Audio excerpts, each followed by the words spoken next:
¿Cómo suenan las lenguas antiguas? El griego antiguo dórico de Esparta. Μάλλον ιδιωτικός. Ως γέγηθα θεωρώνσε. Αληθές εστί. Κατανοώ ότι η θέλει σας συναντήσε με οίκη.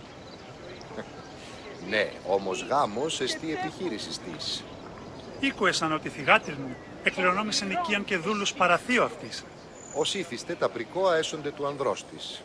Επιθυμούμεν θυνερήτραν. Ήουπες γεννήσετε, τέλος γάμου έστε. Αλλά όμως εταίρο δύο αγαπά τον αλλήλους. Περί αγάπη σου τόπος. Ο πλούτος αυτής διπροστατευτεί. Διαλέγομαι έναν τούτο άλοθη, μάλλον ιδιωτικός. Ενθάδες μένγουν. Ναι, ενθάδες μεν. Άπασε οι συνήξεις πάγονται τότε. Προσέχει και εντός του